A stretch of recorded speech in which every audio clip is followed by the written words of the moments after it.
c'est un grand plaisir, fidèles téléspectateurs, de vous savoir nombreux en cet instant, justement pour vous proposer cette très belle émission qui prône sur la jeunesse congolaise, pourquoi pas la jeunesse du monde entier, surtout en les stimulant au travers l'histoire de ceux-là qui ont déjà commencé les pas et aujourd'hui sont en train de réussir petit à petit dans leur trajectoire.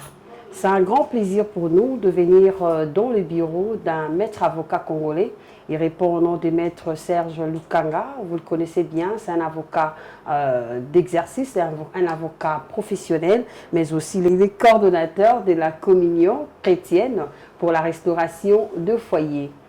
Alors, bonjour maître Serge Lukanga, comment allez-vous?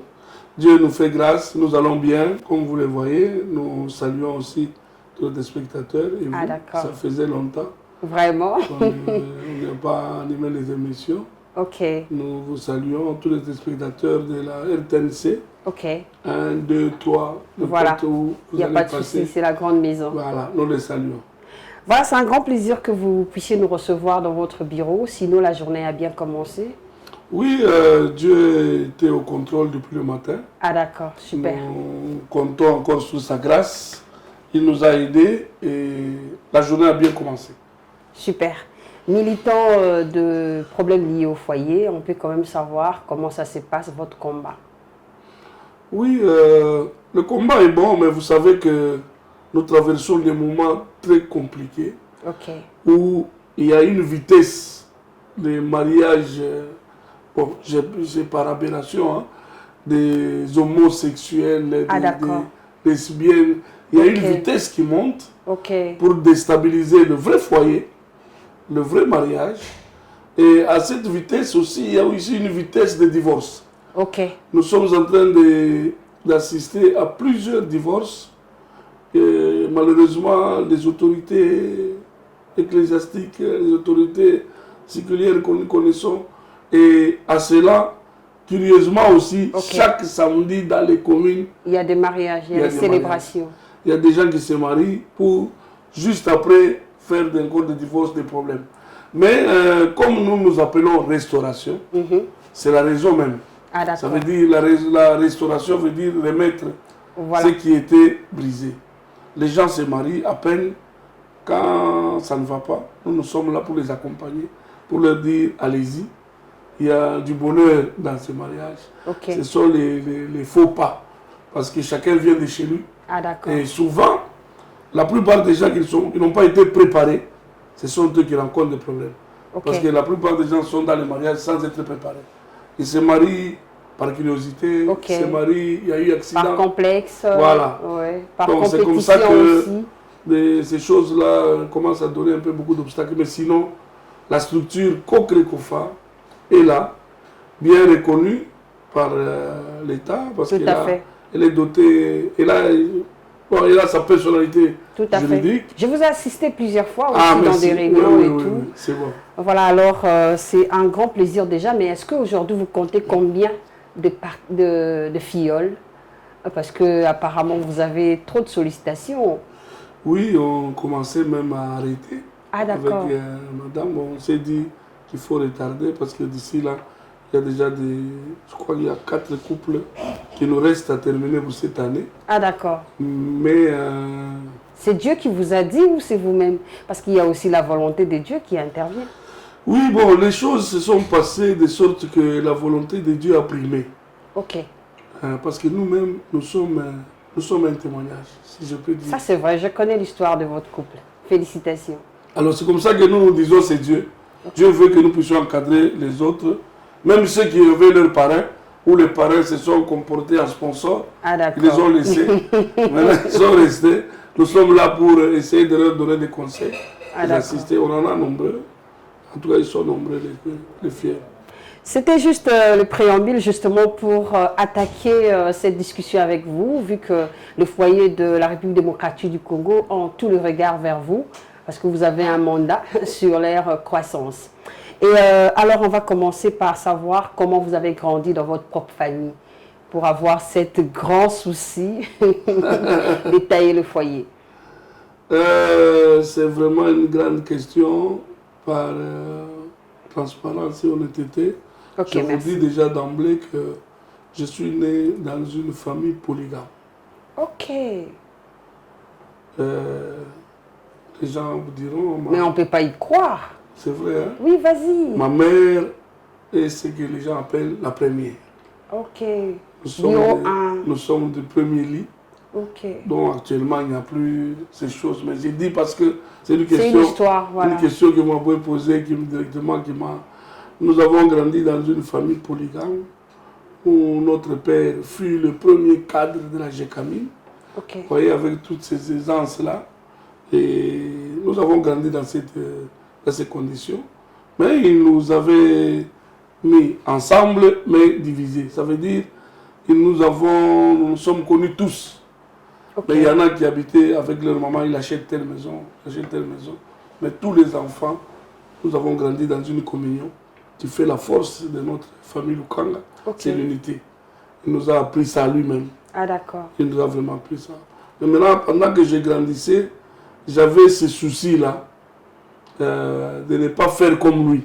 Ah d'accord. Par curiosité aussi, il y avait combien de mamans? Officieusement, 4. Ok. Mais avec des enfants aussi ailleurs. Hein. Ah d'accord. Oui. Après notre maman, il y a eu la maman. Oui, officieusement 4 que j'ai connu. Ah d'accord. Ouais. Mais pourquoi vous n'avez pas voulu continuer le processus de votre père? C'est une question poignardante en fait. J'ai vu, c'est d'ailleurs la raison pour laquelle j'ai demandé qu'il faut que je fasse quelque chose pour la stabilité. Ah, c'est vraiment l'instabilité et c'est vraiment une charge inutile d'avoir 2, 3 femmes et d'avoir plusieurs enfants de différents lits. Il a essayé de créer l'unité, mais vous savez qu'en grandissant, vous comprenez toujours que dans les cœurs des enfants peuvent naître autre chose. Voilà pourquoi aussi Dieu nous a amenés d'être des pasteurs pour essayer de réconcilier encore l'amour entre nous. Mais c'est une chose que je décourage. Okay. Je demande aux gens, forts de l'expérience, ne soyez pas des polygames. N'ayez pas beaucoup de femmes, 2, 3, 4, même pas de copines. Gardez votre femme, soyez dans l'harmonie avec votre épouse et l'épouse avec un seul mari. Vous serez à l'abri de beaucoup de choses. Mais écoutez, est-ce que vous pouvez nous citer progressivement les conséquences de la polygamie? Parce que vous avez vécu ça et d'autres personnes également peuvent être témoins de ce que vous dites. D'autres peuvent trouver une leçon et surtout qu'on fait allusion à la jeunesse. La polygamie, d'abord, le polygame lui-même, il est un problème. Il est obligé d'être partial. Ok. N'est-ce pas? Il va traiter les enfants de tel par rapport à tel. Il y a déjà une partialité, donc une préférence. Le polygame est instable mentalement. Tu vas aimer combien de gens? Tu aimes votre femme, tu aimes l'autre. Et le polygame provoque des choses dans les cœurs des femmes. Les femmes, même quand on dit non, j'accepte l'autre. Non. Chacun désire son mari. Ok. Et c'est ce que je crois que dans les chefs du polygame qui créent beaucoup de femmes, c'est là où il y a une haine qui monte. Hein? Ok. Vous imaginez ma deuxième mère, si je peux appeler. Ok. Quand il voit que le papa ne donne que nous, il va faire des problèmes. Okay. Il peut dire à ses enfants, voyez que moi, votre père n'aime que les autres. Okay. Et les autres dans leur cœur. Ils vont vous haïr. Voilà. Même s'ils peuvent vous faire montrer un sourire, mais sachez que... Au niveau du partage, il n'y a pas d'amour. Il n'y a pas d'amour. Ah d'accord. Il n'y a pas d'amour. Ça peut être un amour semblant. On peut forcer, mais à un moment, on sortira. Chacun dira seulement de toutes les façons, nous ne sommes pas d'une même mère. Ok. Hein?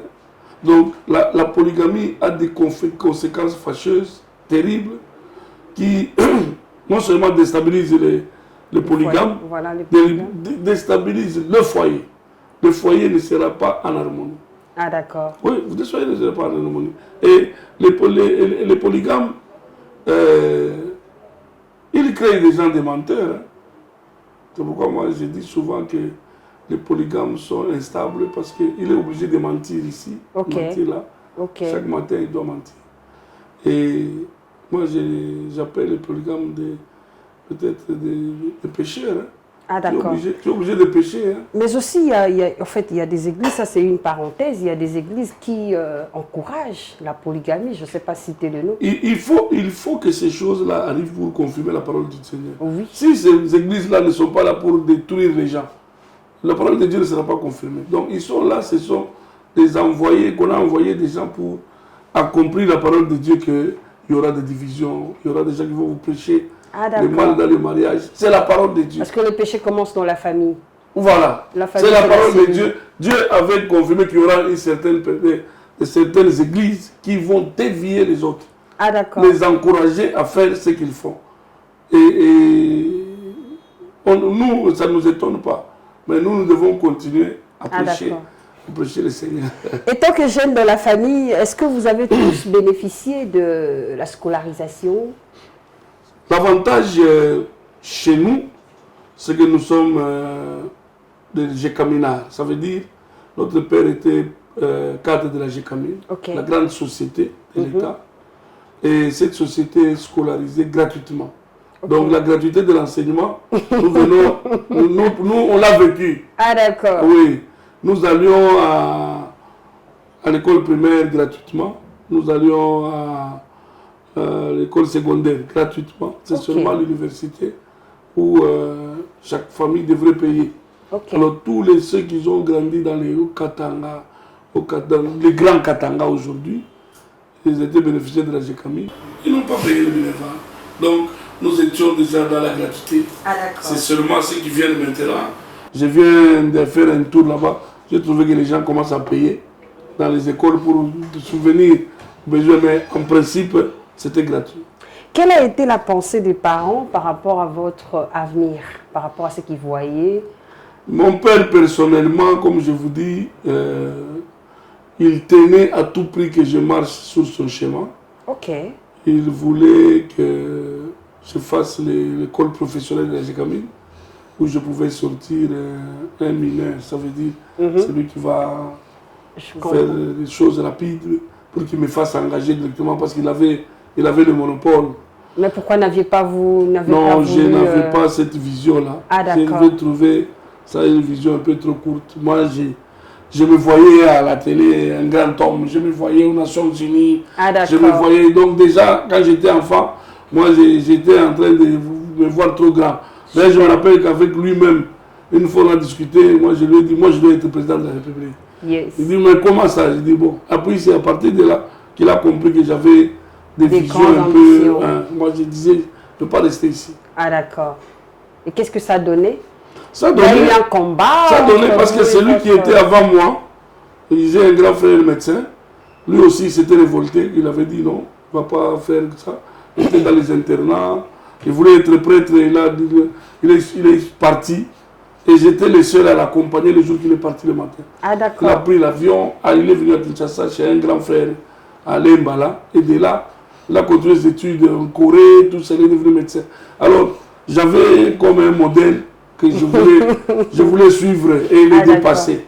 L'ambition de devenir avocat, ça venait de vous? Ce sont des amis, soit, je ne sais pas. Non, devenir avocat, c'est moi-même parce que à un moment, ce qui est vrai, c'est que je rêvais d'être déjà juriste. Ah, d'accord. J'étais fanatique des juristes, mais c'était des juristes militaires. Ah, d'accord. Quand ils venaient à Kipushi, là où j'étais, venir faire les audiences, j'aimais un auditeur là, qui est déjà décédé. Quand il portait sa tenue là, et puis il parlait bien français. Alors j'étais intéressé de devenir comme lui. Mais maintenant, quand je me suis approché, je vois être dans l'armée, c'est des restrictions. Il faut l'ordre de mission. Il faut se réveiller le matin à l'ordre. Alors, comme moi j'aime un peu la liberté, c'est comme ça que j'ai dit, j'ai fait le droit, mais je serai avocat. Non pas magistrat parce que je n'aime pas un peu trop de dépendance. Ah, d'accord. Et puis aussi, dans ma façon de grandir, j'aimais un peu défendre les autres. Super. C'est ce que vous faites aujourd'hui? Oui, oui. Même aujourd'hui, vous descendez à Kipushi, vous demandez, vous allez voir que les amis de ma génération, même si on les attaquait ailleurs, j'allais faire mon sport. J'étais aussi un grand... Ah, d'accord. J'étais aussi un grand sportif. J'allais me battre pour eux. Je défendais les autres. J'allais même dans leur maison pour essayer de les défendre. Alors, cette vocation-là, cette ambition, c'est ce qui m'a poussé à faire le barreau. On peut dire que vous préparez également votre ambition politique dans ce sens, de défendre les autres? Sincèrement, l'ambition politique, ça ne me montait pas. Ok. Hein? Ça ne me montait pas. C'est maintenant que je commence à croire que ce pays ici, pour le faire entendre, il faut être aussi politicien. Or, en tant que membre de société civile, en tant que pasteur, en tant qu'avocat, on pouvait porter la parole, qu'on nous écoute. Mais comme maintenant c'est devenu comme une marchandise pour devenir politicien, et parce que moi aussi je n'aime pas faire des choses d'à peu près. Ah d'accord. Moi si je veux faire des choses, je vais les faire proprement. Super. Alors c'est comme ça que l'ambition politique, mais par contre, je ne sais pas si ça ne sera pas une publicité, je suis en train d'écrire sur ce qu'on appelle le pouvoir. Ah d'accord. Hein? Non, mais c'est bon, ce sont vos inspirations. Je suis en train, oui. C'est l'émission qui encourage les jeunes, en fait. Parce que je comprends qu'il faut expliquer bien le pouvoir. C'est quoi le pouvoir? Le pouvoir, c'est parce que le pouvoir, c'est dans tous les domaines. Voilà. Voilà. C'est comme ça que j'ai intitulé, du pouvoir. Ah d'accord. De son exercice, de qui fait l'exercice et le pouvoir qu'il exerçait et comment l'acheminer. Parce que d'abord, vous savez, je vais un peu prendre les deux. Tout pouvoir vient de Dieu. Mais est-ce que tous ceux qui sont au pouvoir viennent de Dieu? Tous ceux qui sont au pouvoir ne viennent pas de Dieu. Ah, mais tout pouvoir vient de Dieu. Ah d'accord. Toute autorité vient de Dieu. Mais toutes les autorités n'appartiennent pas à Dieu. Ah d'accord. C'est comme tous les mariages viennent de Dieu. Mais tous les mariés...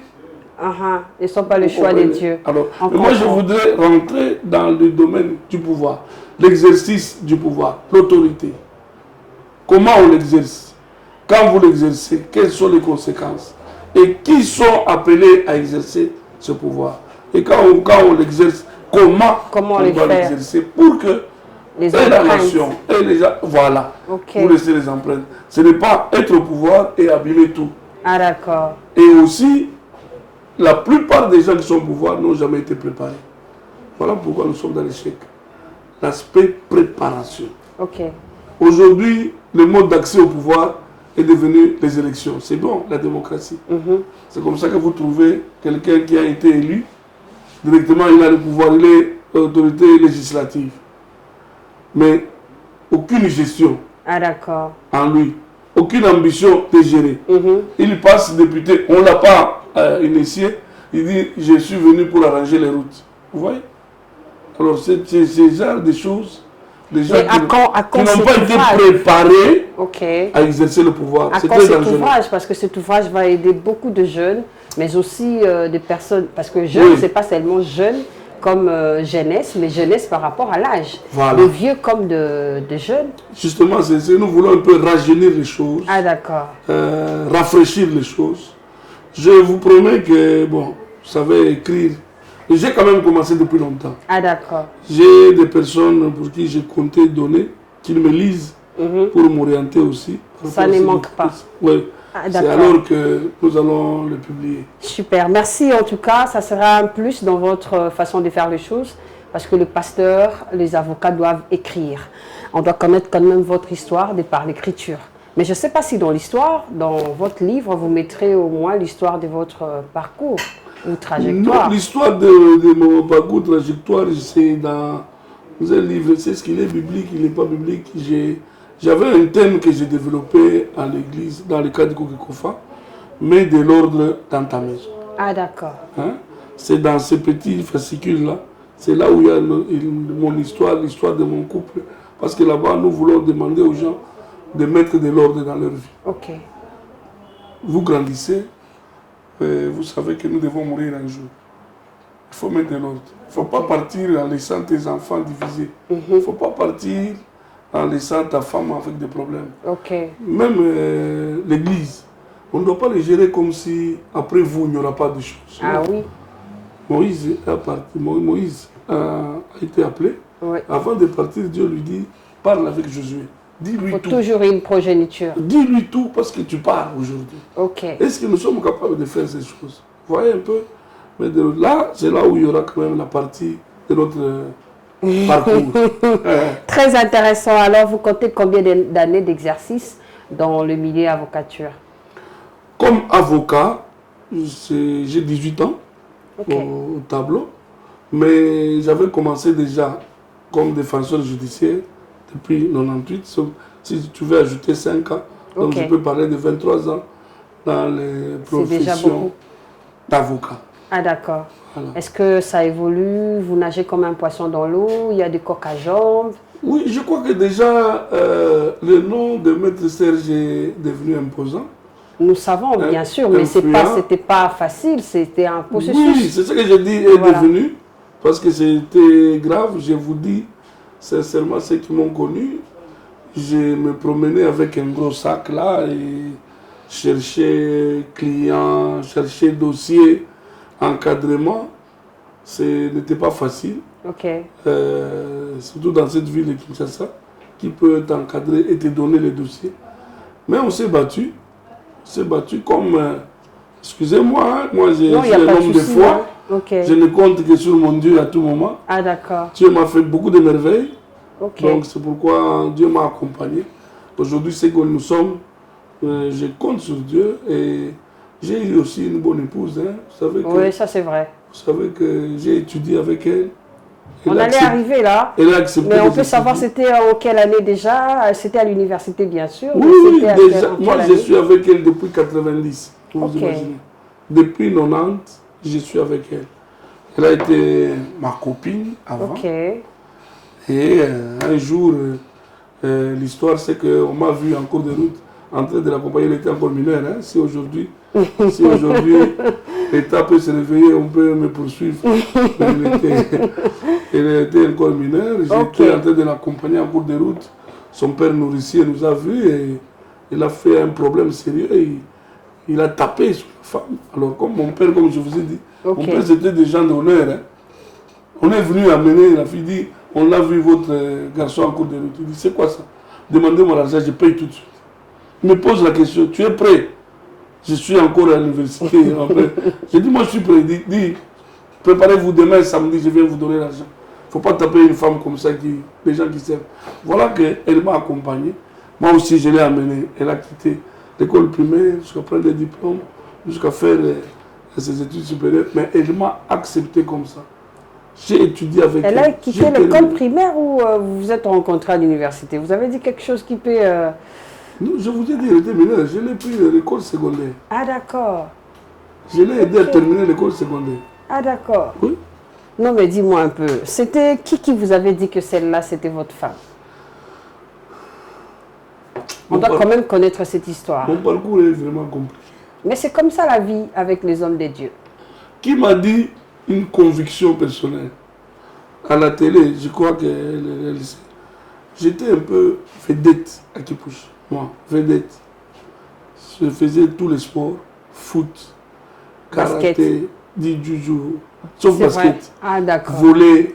Et j'ai été président des jeunes à la GECAMI. Donc j'organisais des cercles de jeux nautiques, j'organisais des choses. Alors j'étais un peu populaire là. Ce qui fait que je devais avoir des copines, même celles que je n'ai pas draguées. Alors elle est venue à Kipushi, venant je crois de Kasumbalé. Moi je n'étais pas là, un jour je la vois, j'étais l'organisateur en train de passer, je la vois, je dis, ah, cette fille elle est intéressante, elle était petite, je dis, allez dis, toi pas te mettre là-bas, tu m'attends, je viens. Maintenant, comme on l'avait dit que c'est l'homme orchestre ici. Ok, la star en fait. Voilà. Elle a obéi. Elle est allée m'attendre là-haut. Alors moi j'ai fait d'abord mes courses, je supervise. Puis à la fin je viens et je dis, donc désormais tu deviens ma femme. Tu as écouté? Non mais attends. Mais ce que dis la vérité. Ça c'est le sang des soldats. Tu n'as pas à me répondre non ou oui. Je t'informe seulement que je t'aime et tu es devenue ma femme. Oh! Elle me regarde comme ça, elle était avec ses soeurs. Ses soeurs regardent, Moi aussi, j'ai dit, et puis je suis parti. Demain, je dois te voir. Alors, quand il est rentré, il s'est informé que ce monsieur-là, souvent, demain matin, 10h, 11h, j'ai douté, je l'ai vu, il est passé, il voulait aller. J'ai dit, ah bon, tout a commencé là. Et avec elle, j'ai tout abandonné. Ok. Tout abandonné. Tous les amis, femmes, garçons, tout, j'ai commencé déjà à laisser. J'ai senti déjà qu'il y a les besoins. Et directement, les choses sont précipitées. Le papa nourricier nous a vu en cours de route. On me l'a donné. Ah d'accord. Intéressant. Nous profitons de cette occasion justement parce que vous êtes coordonnateur d'une grande structure qui accompagne le foyer dans la restauration. Mais dites-nous un peu, est-ce qu'il faut travailler en la femme, parce que ça intéressera aussi le jeune Congolais, est-ce qu'il faut travailler en la femme que vous voulez épouser ou vous allez lui trouver déjà, les parents ont fait du travail et ensuite elle-même aussi, elle s'est conformée? C'est possible? La femme est un terrain nu. Comment? La femme est un terrain nu. Nu. Ok. Si vous voulez avoir de bonnes choses, c'est vous qui allez s'aimer et vous allez récolter. Pour répondre, pour dire, n'attendez pas d'avoir une femme préparée par sa famille. Il y aura toujours des erreurs. Mais c'est vous l'homme, ce que vous voulez de la femme. Ah d'accord. La femme va vous produire ce que vous avez semé en elle. Ah d'accord. Dites à votre femme ce que vous voulez qu'elle fasse. La loi de la sémence, c'est du récolte? C'est important. C'est très important. Est-ce que vous sentez que les jeunes d'aujourd'hui ont ces temps-là? Non, c'est ça malheureusement.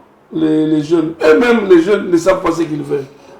Vous pouvez avoir des gens qui veulent se fiancer quand ils viennent pour le parrainage. Moi, j'ai des questions que je pose.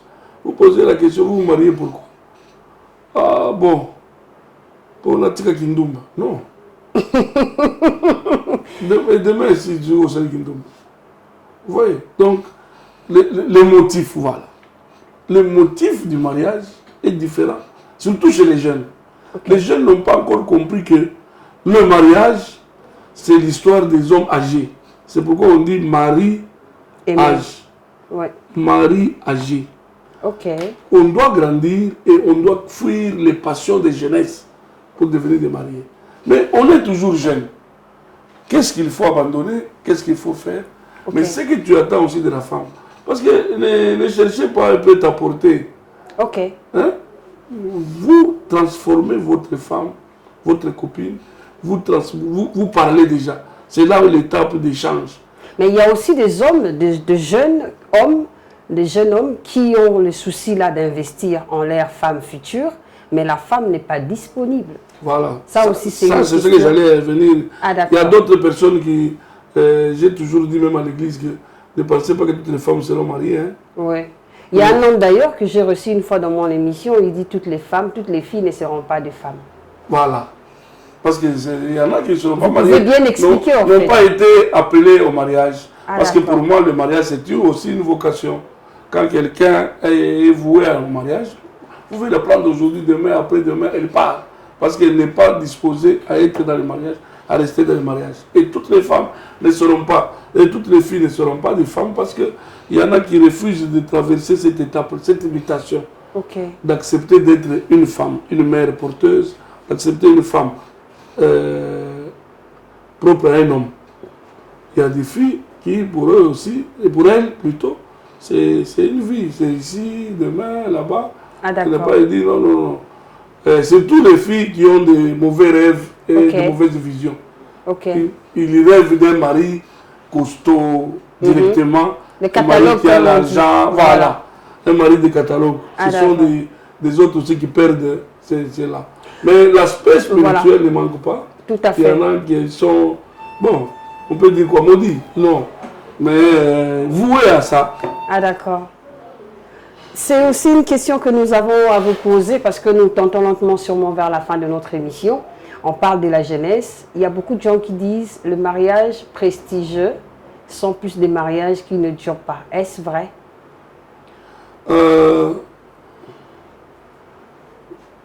Prestigieux, ça ne dure pas. Pourquoi? Parce que souvent, ce n'est pas vrai. Mais les gens l'ont rendu ainsi Parce que quand vous voulez faire trop de prestige, vous oubliez que demain, il y a la vie. Mais il y en a qui rendent leur mariage. Parce que la Bible dit quoi? Que le mariage soit honoré. Oui. Donc, rendez votre mariage prestigieux, mais avec les moyens de dire que... Non, maintenant, il y a des contextes dans le prestigieux. Voilà, demain que nous devons aller. Dans le prestige qui ne dure pas, c'est ce que vous êtes en train. Je peux vous rejoindre. C'est là où on veut se faire voir. On est marié, on fait des choses de tapage. On s'estime être à la hauteur, on fait des mariages de 10 000, de 20 000, des millions, on fait à la hauteur. Et vous vous imaginez que les gens viennent donner la dot. Quand on vous donne la liste de dot, on met 2 000, les gens discutent. Mais il va louer une salle de 10 000 pour faire le mariage. Vous voyez que ce sont des mariages qui seront directement voués à l'échec. Vous voulez faire des choses plus haut et avec une haute opinion que de sauvegarder votre mariage. C'est là où il y a l'échec. Voilà, donc c'était un plaisir, fidèles téléspectateurs, de recevoir dans cette émission, une émission qui parle jeune, qui a l'esprit jeune justement, qui en fait cherche pour vous des personnes habilitées à répondre à des questions qui vous concernent par rapport à vos domaines. Aujourd'hui, c'était le tour d'un maître avocat au nom de maître Serge Lukanga, donc un chevronnier dans ces domaines. Vous êtes également avocat pour terminer. Vous aviez combien de cas sur votre table de divorce, bien que dans la restauration? Je sais pas que vous dites. Moi, j'avais fait un vœu de ne pas faire ce genre. Les divorcés, sincèrement, les cas de divorce, je ne les suis pas.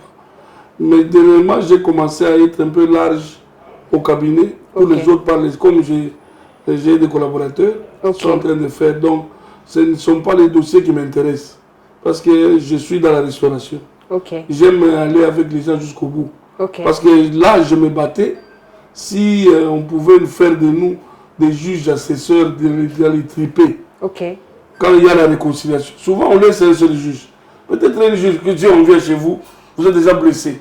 On vous amène encore les autres. Tu peux même demander que ça parte. Mais si on pouvait nous associer, on peut encore chercher à tenter de réconcilier les autres pour qu'il n'y ait pas beaucoup de divorces. D'accord.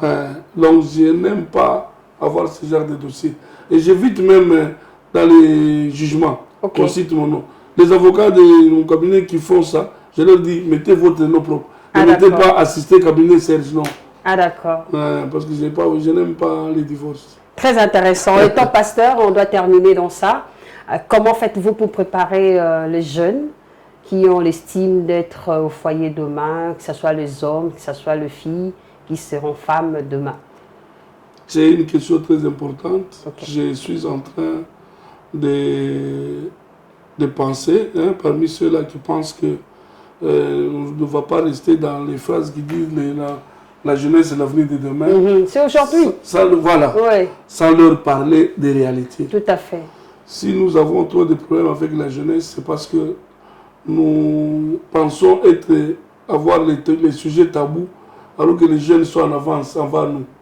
Ils ont appris beaucoup de choses, plus que même les pasteurs. Alors le pasteur, quand il veut montrer comme s'il est dans un tabou, alors il bloque l'évolution. C'est pourquoi il faut laisser les jeunes s'exprimer. Et ne pas rester trop biblique. Dans la pragmatique, c'est bon. Voilà. Avec les jeunes, il ne faut pas rester trop biblique. Jésus est marché sur les eaux. Non. C'est connu de tous. C'est connu de tout le monde. Il faut parler avec les jeunes. Il faut leur parler des réalités. C'est maintenant que vous pouvez confronter ces réalités-là à la parole de Dieu. Pour leur dire que c'est comme ça qu'il faut faire. Même la Bible, comment Abraham part avec son frère. Ils arrivent quelque part. Il dit, lève tes yeux. Quand l'autre regarde, tu vois la jeunesse. La jeunesse a vu les feuilles vertes. Cela a intéressé. Mais par contre, Abraham qui avait déjà grandi, lui, il a vu autre chose. C'est pour dire qu'avec la jeunesse, il y a la vitesse, il y a la force, il y a les yeux qui voient. Si on ne cadre pas ces choses, les jeunes vont se perdre.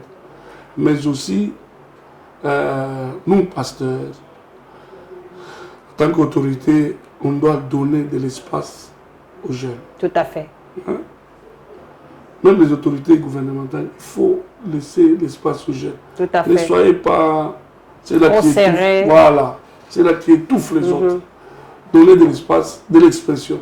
Que les gens s'expriment. Ce n'est pas que parce que les gens s'expriment, c'est ça la vérité. Non. Laissez des forums, laissez des symposiums. Et c'est ce à quoi d'ailleurs moi j'étais en train de me demander si on ne pouvait pas faire un symposium des jeunes. Ok. Les vrais problèmes de la jeunesse. Pas seulement les problèmes politiques. Hein. Oui, c'est dans tout. Parce que maintenant, on veut en mettre dans les cœurs de tout le monde, devenir politicien. Si tu n'es pas politicien, tu ne vas pas réussir. Or, il y a moyen d'encadrer les jeunes dans autre chose. Il y a moyen d'encadrer les jeunes dans autre chose. Super, alors il y a un jeune qui est vraiment excité de pouvoir reprendre sa vie tout de suite. Il y a aussi un jeune qui compte se marier, mais il se décide mal déjà.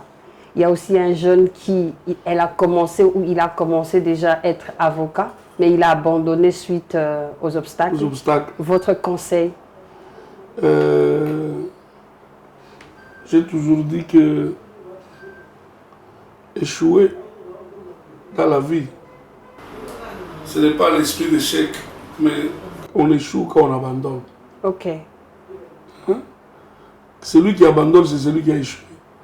Mais tant que vous avez encore des souffles, persévérez. Et surtout, ayez un objectif dans ce que vous faites. Ok. Ne tâtonnez pas. Vous voulez devenir tel. Commencez par préparer des petites choses pour atteindre l'objectif.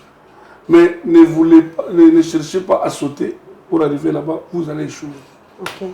Et ne vous découragez jamais. Personne ne réussira à votre place. Personne. Vous serez grand dans votre génération si vous faites les choses qui sont en accord avec votre objectif propre. Okay. Vous voulez vous marier, décidez-vous de vos critères. Ne voyez pas les critères de films ou des livres. Novelas. Voilà. Voyez vos propres critères. Vous allez réussir. Vous voulez devenir avocat,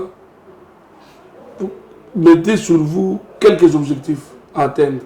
Je vais lire, je vais faire ceci, je vais assister aux audiences, je vais voir comment ça se passe, parce que mon futur est là.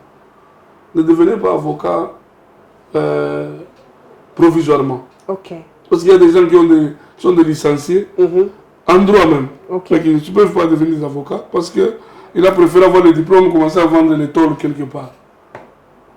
Donc, c'est l'objectif et la détermination de ce que vous voulez devenir, ce que vous devez faire.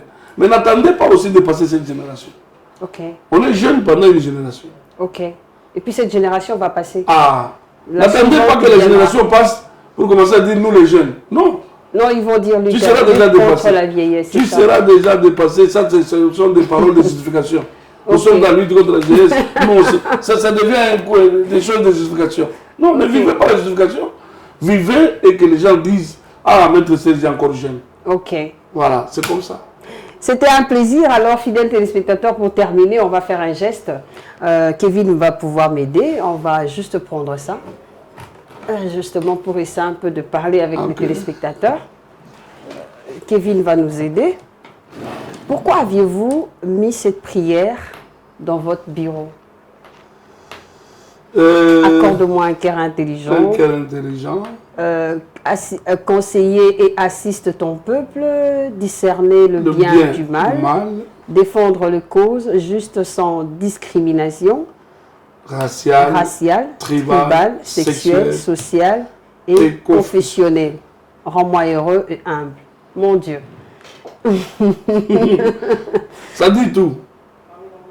Ça, c'est tout ce que je veux faire dans la vie. Ah d'accord. Je voudrais être un bon conseiller, je voudrais assister le peuple de Dieu, je voudrais assister tout le monde avec et sans discrimination. D'accord. Et je voudrais défendre femmes, hommes, enfants, sans connotation tribale, ni confessionnelle. Je suis pasteur, mais je ne prendrai pas les dossiers seulement de l'église de réveil. Tout à fait, de tout Congolais. Tout Congolais, de tout être humain, de paix et tout, parce que dans tout ça, je voudrais être un procureur de la paix. Ah d'accord. Voilà. Alors, fidèles téléspectateurs, c'était un grand plaisir. Vous avez vu, en tout cas, chers jeunes, mettez ce genre de notes dans votre mur. Je vous demanderai aux jeunes de lire aussi ça. Ma pensée là. Allez-y, rapidement. Là, en tout cas, que les jeunes lisent ça bien. J'étais inspiré, j'avais écrit ça. Ah d'accord. Oui.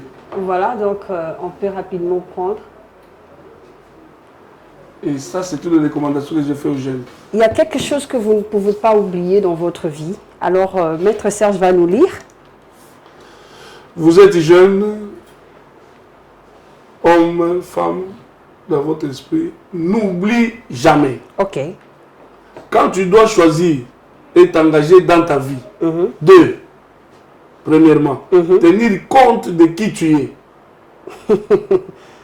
de tes goûts et de tes aptitudes. Ok. Car les choix que tu fais doivent te permettre de vivre en harmonie avec toi-même d'abord. Ça, c'est vrai. Avec les autres. Ok. Et aussi, surtout, avec Dieu le Père. Super. Si n'oublie pas ça, de tenir compte de qui tu es. Souvent, on fait des choses, on ne sait pas qui on est. On veut avoir des choses au-dessus ou en dessous de ça. Okay. Alors, si on tient compte de cela, aux jeunes qui me suivent, tenez compte de cela, que Dieu vous bénisse. Amen. Nous sommes restés dans la soif, fidèles téléspectateurs. Je crois que prochainement, on aura Maître Serge Lukanga dans un autre axe. Justement, écrivez-nous, faites-nous parvenir vos textos. Cela va nous stimuler à pouvoir faire des recherches encore sur ce qui vous concerne parce que la chaîne nationale est là justement pour vous accompagner. Nous vous aimons énormément. Portez-vous bien. Je crois que demain, ça sera votre tour. Chers jeunes, pensez à notre futur parce que ces pays nous appartiennent tous. Au revoir.